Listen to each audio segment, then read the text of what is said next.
Hi students, myself Madhvi Parmar. I am working as a biology teacher in સતકેવલ Vidya Mandir Sarsa. આજે વિદ્યાર્થી મિત્રો આપણે ધોરણ 12માં યુનિટ નંબર 9 સબ્જેક્ટ બાયોલોજી એનો એક ટોપિક જોઈશું જે છે બાયોફોર્ટિફિકેશન એસસીપીનું ફૂલ ફોર્મ થાય છે સિંગલ સેલ પ્રોટીન એટલે કે એક કોષજન્ય પ્રોટીન અને ટિશ્યુ કલ્ચર એટલે કે પેશી સંવર્ધન વિશે માહિતી મેળવીશું. તો વિદ્યાર્થી મિત્રો આ ટોપિકનો આ યુનિટનો લાસ્ટ ટોપિક છે. કીટકો સામે પ્રતિરોધકતાના વિકાસ માટે વનસ્પતિ સંવર્ધનનો અહેવાલ. તો વનસ્પતિ અને પાક ઉત્પાદનના વિનાશનું મુખ્ય કારણ કીટક અને કીટકોનો ઉપદ્રવ્ય છે. એટલે કે જેટલા વધારે પ્રમાણમાં કીટકો હશે એટલા પાકને શું કરશે? નુકસાન પહોંચાડશે. અને એ પોતે પાકને નુકસાન પહોંચાડશે તો પાકની પ્રોડક્શનમાં શું થશે? કમી વર્તાશે અને પાક એટલો સારો બનશે નહીં. અહીં વિદ્યાર્થી મિત્રો રોમમય પર્ણ આવેલા હોય એટલે કે કપાસમાં જેસીડ એ ઘઉંમાં ધાન્ય પર્ણ બીટલ્સ એટલે કે નાની નાની ઘઉંમાં તમે જોઈ શકશો રેડ કલરના નાના જીવડા પડે છે અને બીટલ્સ કહેવાય.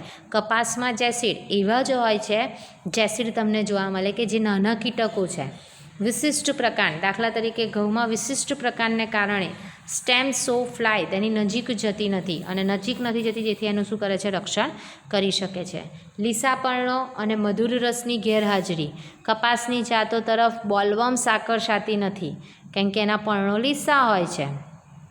એસ્પાર્ટિક એસિડ, નાઇટ્રોજન અને શર્કરાનું ઓછું પ્રમાણ ધરાવતા મકાઈની જાત પ્રકાંડ ભેદક કીટકો સામે પ્રતિરોધકતા સર્જે છે. તો આ વિદ્યાર્થી મિત્રો તમને 1 માર્ક્સમાં પૂછાઈ શકે છે કે રોમમય પર્ણ ધરાવે છે. લીલા પર્ણો મધુર રસની ગેરહાજરી શેમાં જોવા મળે છે? એસ્પાર્ટિક એસિડ, નાઇટ્રોજન અને શર્કરાનું ઓછું પ્રમાણ શેમાં હોય છે? તો આ તમે 1 માર્ક્સના ક્વેશ્ચનમાં પૂછી શકે છે. કીટ પ્રતિરોધકતા માટે સંવર્ધન પદ્ધતિ અગાઉ વર્ણવ્યા મુજબની જ હોય છે. એટલે કે પ્રતિરોધક જનીનોનો સ્ત્રોત વાવેતર કરાતી જાતો તથા પાક કે જંગલી સંબંધિત જાતોના જનનરસમાંથી મેળવાય છે. એટલે કે કોઈ પણ વનસ્પતિમાં પ્રતિકારકતા વધારે મેળવવી હોય એટલે કે એની પણ ઇમ્યુન સિસ્ટમ વધારે સ્ટ્રોંગ કરવી હોય તો આવી જે જંગલી જાતો છે એનો જનન રસ લઈને એ ઓરિજિનલ જે જાત છે એમાં એન્ટર કરવામાં આવે તો કંઈક ફેરફાર જોવા મળે. તો આવી સંકર જાત પણ પ્રોડ્યુસ કરી શકાય. કીટક પ્રતિરોધક પાકની જાતો. પાક તમે અહીં આગળ જોઈ શકો છો રાઈ. એની જાત જુઓ તો શું કહેવાય? પૂષા ગૌરવ. અને કયા કીટકથી અફેક્ટ થાય છે? તો એફિડ્સ. પાક બીજું જોવા જઈએ તો ચપટા કઠોળ જે ફ્લેટ બીન્સ છે એ બધા જ આવી જાય જેની જાત છે પૂષા સેમ 3 અને પૂષા સેમ 2. કીટક એમાં કયા છે? જેસીડ્સ, એફિડ્સ અને ફળભેદક કે ફળને શું કરી દે છે? અંદરથી કાણા પાડી દે છે. કે તમે જોઈ શકો છો બહુ ટાઈમ કઠોળ પડી રહે તો એની અંદરથી કાણા પડી જાય એટલે કે જીવડા પડે છે તો એ ફળભેદક કીટક છે. ભીંડા પૂષા સવાની અને પૂષા A4 છે જે પ્રકાંડ અને ફળભેદક પણ જોવા મળે છે એટલે અંદરથી તમને ઈયળો નીકળતી કોઈક વાર જોવા મળે છે.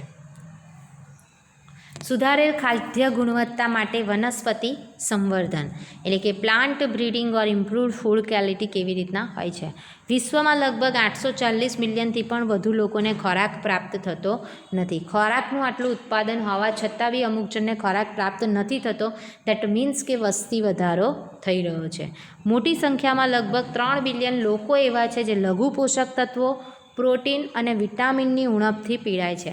એટલે કે 3 બિલિયનથી પણ વધુ લોકો એવા છે કે જે પોતે શું કરી શકે છે? એમને લઘુ પોષક તત્વો જે નોર્મલ માત્રામાં આપણા બોડીને જરૂરી છે તેમને મળી શકતા નથી. અમુકવાર પ્રોટીન કે વિટામિનની ઉણપ પણ વર્તાય છે અને જ્યારે પ્રોટીન, વિટામિન કે લઘુ પોષક તત્વોની ઉણપ વર્તાય છે ત્યારે એ બોડીમાં તરત અસર કરે છે.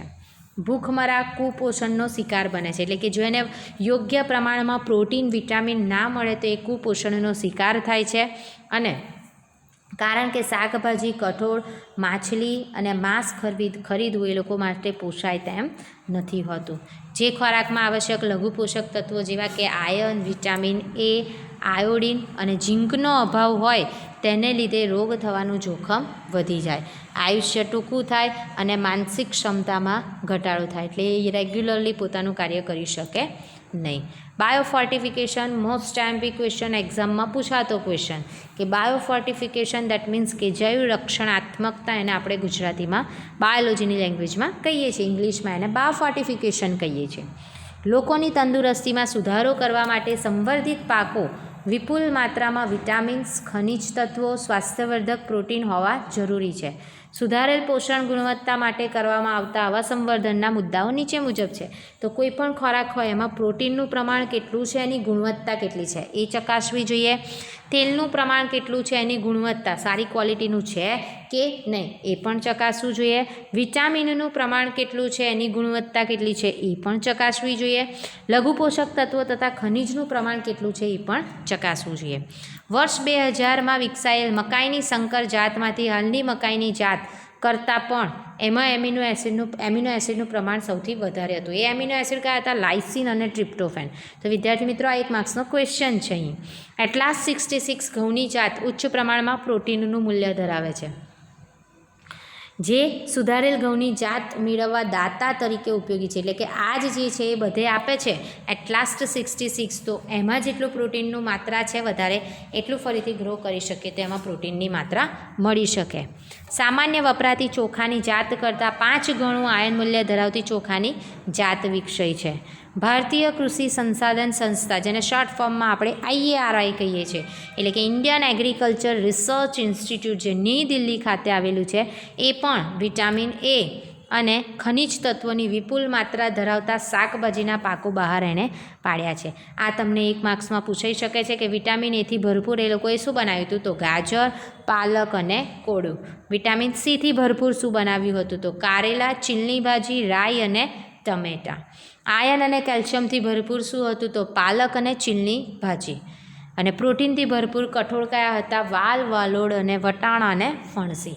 તો આ બધામાં આ વિટામિન પ્રોટીનનું પ્રમાણ સૌથી વધારે જોવા મળતું હતું, અને એ રીતે એ લોકો શાકભાજી બહાર આ પાકો પાડ્યા હતા. નેક્સ્ટ જોવા જઈએ SCP એટલે સિંગલ સેલ પ્રોટીન, અને એનું મહત્ત્વ. આ પણ તમને 3 માર્ક્સમાં કે 2 માર્ક્સમાં પૂછાતો ક્વેશ્ચન છે એક્ઝામમાં. ધાન્ય, કઠોળ, શાકભાજી, ફળ વગેરે પારંપરિક કૃષિ ઉત્પાદનો મનુષ્ય અને પ્રાણીઓની વધતી જતી જનસંખ્યાની ખોરાકની પૂર્તિ કરી શકે એટલા માટે ઉત્પન્ન થતા નથી. શાકાહારથી માંસાહારમાં પરિવર્તન પણ ધાન્યની માંગને પહોંચી વળે તેમ નથી, કારણ કે જો તમે 1 કિલો માંસ ખાઓ, એટલે કે 1 કિલો માંસ ઉત્પન્ન કરો, એના માટે કેટલું અનાજ સામે જોઈએ? તો કોઈ 1 કિલો માંસ ખાતું હોય તો એની સામે જે અનાજ ખાતું હોય એ 3થી 10 કિલો જેટલી અનાજની એની માટે આવશ્યકતા હોય છે. 25%થી પણ વધુ માનવ વસ્તી ભૂખમરા અને કુપોષણનો શિકાર છે, કે જેને પોતાને વિટામિન પ્રોટીનવાળો ખોરાક મળતો નથી. મનુષ્ય અને પ્રાણીઓના પ્રોટીન પોષણ માટેના વૈકલ્પિક સ્ત્રોતમાંનો એક સ્ત્રોત એકકોષજન્ય પ્રોટીન છે, જેમ કે સ્પાઇરુલિના જેવી નીલહરિત લીલ. બટાટાના પ્રોસેસિંગ પ્લાન્ટમાં તમે જોશો, ઘરે પણ બટાકા પલાળી રાખશો તો એમાં નીચે વ્હાઇટ કલરનો પાવડરી ફોર્મ બેસે છે, ધેટ ઇઝ ધ સ્ટાર્ચ. એટલે પ્રોસેસિંગ પ્લાન્ટમાં તમે સ્ટાર્ચ જોઈ શકો છો. ઘાસની સ્ટડીઓ, મોલાસીસ એટલે કે એ લોખંડનો ભૂકો, પ્રાણીજ ખાતર, ગટરના પાણી, સુએજ જેને કહેવાય, વગેરે સરળતાથી ઉછેરી શકાય છે, જે વિપુલ માત્રામાં પ્રોટીન, ખનિજ, મેદ, કાર્બોદિત, વિટામિનથી ભરપૂર ખોરાકની ગરજ સારે છે. આ આકસ્મિક રીતે પર્યાવરણીય પ્રદૂષણોને પણ ઘટાડે છે. મિથાઇલોટ્રોફસ બેક્ટેરિયા તેમના ઉચ્ચ જૈવભાર ઉત્પાદન અને વૃદ્ધિને કારણે 25 ટન પ્રોટીન ઉત્પાદન કરવાની ક્ષમતા ધરાવે છે. આ પણ તમને 1 માર્ક્સનો ક્વેશ્ચન છે. ઘણા લોકો મશરૂમનો આહાર તરીકે ઉપયોગ કરે છે અને મોટા પાયા પર ઉત્પાદન કરવા માટેનો ઉદ્યોગ વિકાસ પામ્યો છે. તેથી કહી શકાય કે સૂક્ષ્મજીવો પણ અહીં આગળ ભાગ ભજવે છે. સૂક્ષ્મજીવો પણ ખાવા માટે સ્વીકૃત છે. પેશી સંવર્ધન એટલે શું? આપણી પારંપરિક કૃષિ પદ્ધતિઓ પર્યાપ્ત માત્રામાં ખોરાકની માંગને પહોંચી વળવા અસમર્થ છે, ત્યારે પાક સુધારણા માટે નવી ટેકનિકનો વિકાસ થયો, જેને આપણે પેશી સંવર્ધન કહીએ છીએ. 1950 દરમિયાન વૈજ્ઞાનિકોને જાણવા મળ્યું કે નિવેશ્યમાંથી એક સંપૂર્ણ છોડ બની શકે છે. નિવેશ્ય એટલે આપણે સમજી લો એક્સપ્લાન્ટ એટલે આપણે મૂળ છે, તો એનું શું થઈ શકશે? એમાંથી મૂળને ફરીથી રોપીએ તો આખો છોડ ઉત્પન્ન થઈ શકે છે. અથવા તો તમે આરોપણની પદ્ધતિ જોઈ હતી કે એકનું મૂળ લઈએ અને બીજા કોઈ છોડનું ઉપરનો પોષણ એટલે કે પ્રકાંડ લઈએ અને બેને જોઈન્ટ કરીએ તો પણ નવો છોડ બની શકે છે. તો આ માટે કોઈપણ વનસ્પતિનો કોઈપણ ભાગ લઈએ, જંતુમુક્ત પરિસ્થિતિમાં એને ટ્યુબમાં સંવર્ધિત કરવાના. ટ્યુબમાં સંપૂર્ણ રીતે એટલે કે કોઈપણ કોષ નિવેશ્યમાંથી સંપૂર્ણ છોડ સર્જી શકે છે તો એની પૂર્ણ ક્ષમતા છે, જેને આપણે ઇંગ્લિશમાં ટોટીપોટન્સી કહીએ છીએ. તેમાં પોષક દ્રવ્ય માધ્યમમાં સુક્રોઝ જેવા કાર્બનિક પદાર્થો, અકાર્બનિક ક્ષારો, વિટામિન્સ, એમિનો એસિડ, ઓક્સિજન અને સાઇટોકાઇનિન જેવા વૃદ્ધિ નિયામકો દ્વારા ધરાવતું પોષક સંવર્ધન માધ્યમ પૂરું પાડવામાં આવે, જેથી એ ઇઝીલી ઉછેર પામી શકે. આ પદ્ધતિનો ઉપયોગ કરી ખૂબ ઓછા સંખ્યામાં મોટી વનસ્પતિઓ આપણે ઉત્પાદન કરી શકીએ. પેશી સંવર્ધન દ્વારા હજારોની સંખ્યામાં વનસ્પતિ સર્જવાની આ પદ્ધતિને સૂક્ષ્મ પ્રવર્ધન કહીએ છીએ. વનસ્પતિઓ તેની પિતૃ વનસ્પતિઓ સાથે સમાનતા ધરાવે છે, તેમાંથી તેના વિકાસમાં આવેલ હોય છે, એટલે કે તેને સોમા ક્લોન્સ આબેહૂબ પ્રતિકૃતિ ધરાવતા હશે એને સોમા ક્લોન્સ કહેવાય. ટામેટાં, કેળા, સફરજન જેવી ખાદ્ય પેદાશોનું પણ મોટા પાયે આ પદ્ધતિથી જ આપણે ઉત્પાદન કરી શકીએ. આ પદ્ધતિ રોગિષ્ટ વનસ્પતિમાંથી તંદુરસ્ત વનસ્પતિની પુનઃપ્રાપ્તિ થઈ શકે. એટલે કે કોઈક વાર એવું બની શકે છે કે જો કોઈ પણ છોડને કોઈ પણ પ્રકારનો રોગ હોય તે મટી પણ શકે, અને રોગિષ્ટ હોય તો નોર્મલ વનસ્પતિમાં એ તંદુરસ્ત વનસ્પતિ આપણને મળી શકે. વનસ્પતિ વાયરસથી ચેપગ્રસ્ત હોવા છતાં તેનો વર્ધનશીલ પ્રદેશ એટલે કે અગ્રીય લઈ લો કે કક્ષીય લઈ લો એ વાયરસથી કેવો રહે? અપ્રભાવિત જ રહે છે. આ માટે વર્ધનશીલ પ્રદેશને લઈને તેના પ્રયોગશાળામાં ઇન વિટ્રો ઉછેરી વાયરસ મુક્ત વનસ્પતિ મેળવાય છે. વૈજ્ઞાનિકોએ એકાકી કોષને અલગ તારવી તેની કોષ દિવાલનું પાચન કરી ખુલ્લો પ્રોટોપ્લાઝમ મેળવે એટલે કે જીવરસ, જે કોષરસ પટલથી આવૃત હોય છે. આવા ઇચ્છિત લક્ષણો ધરાવતા બે અલગ જાતના જીવરસને એટલે કે પ્રોટોપ્લાઝમને ભેગા કરી સંકર જીવરસ મેળવી શકાય છે, જેઓ વનસ્પતિના સર્જન એટલે કે જે નવી વનસ્પતિ ઉગાડવી હોય એના સર્જન માટે એ પોતે ઉપયોગી રહે છે. આવી જાતો અને સૈહિક સંકર જાતો કે આ પદ્ધતિને દૈહિક સંકરણની પદ્ધતિ આપણે કહીએ છીએ કે બેના ઇચ્છિત લક્ષણો એકમાં મેળવીએ છીએ. ટામેટાનું જીવરસ, અહીં એક ઉદાહરણ આપ્યું છે કે કેવી રીતના જીવરસ. તો ટામેટાનું જીવરસ બટાટાના જીવરસ સાથે એ લોકોએ શું કર્યું? મિક્સ કર્યું, અને આ સંકર વનસ્પતિ ટામેટા અને બટાટા બંનેના લક્ષણો ધરાવે છે, પણ એ જે નવી વનસ્પતિ બની હતી એ કઈ છે? ટોમેટો. પરંતુ દુર્ભાગ્યવશ આ વનસ્પતિ વ્યાવસાયિક કે કોઈપણ ઇચ્છિત લક્ષણોનો સમન્વય સાધી શકી નહીં, અને ના સાધી શકી એટલા માટે જે બજારમાં ઉપલબ્ધ નથી. તો આ પણ 1 માર્ક્સનો ક્વેશ્ચન છે કે બટાટા અને ટામેટાનો જીવરસ સંયોજાય તો એમાંથી ઉત્પન્ન થતી નવી સંકર જાતનું નામ જણાવો, તો એ કયું આવે? ટોમેટો.